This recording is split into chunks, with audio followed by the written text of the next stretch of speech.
uh, actually this is paired comparison analysis. Even the name itself, we can come to know which is to comparing the things. So we'll go. So paired comparison analysis is a decision making tool. Whenever we have a situation like we could not able to decide which is the priority one, to be taken in our work or in our project. So uh, to compare to comparing our priority, we can use this paired comparison analysis. So this is the definition. Paired comparison analysis is useful for weighing up the relative importance of different options. Whenever we are having a different opinions, different options, we can use this method.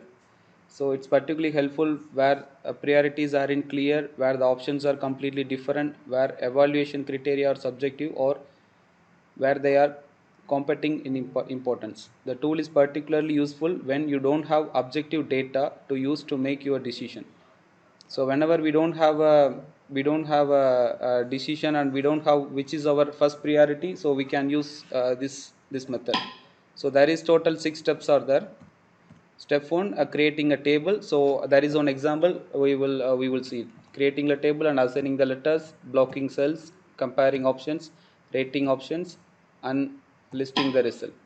So this is the table I just prepared. So this is, for example, if I am buying any product, if I am going to purchase anything, so I just mentioned my requirement. It should be durable and low cost, and it should be low maintenance and reliable. For example, we can consider AC. If you are going to buy a AC, so these for 4 options, we can consider this for any situation.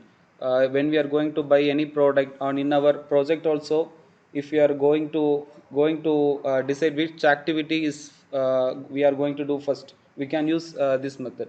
So once we make our objectives here, and we have horizontally the column wise and the row wise, and then we have to make the second step is the letter A, B, C, D, and together we have to make it here.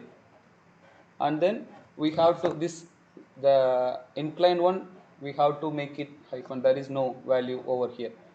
We have to compare these and this. There is 2 activities. The product is durable and low cost, which is the best one, which we need actually. So I need durable, so we will keep A here. And then we have to compare this durable and low maintenance. And so the priority will be the low maintenance, so I will keep C here. Then durable and reliable, I need the durable. Comparing to the durable and reliable, the priority will be given for the durable, so I keep A. So like that, we have to compare all the activities, low cost and the durable. So I will keep the priority for durable, so it's here. So we will do it all, and finally we have to give a score for each of the objectives.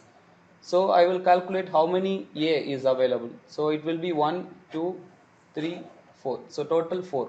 And then B, it's 0. And then C, 1, 2, 3, 4, 5. And then D, 1, 2, 3. Total 3. So here this is a total score. So here which is a greatest one, so we have to take as a priority. So for here it is a low maintenance. So this is our first priority when we are making the decision. That's it. Cool.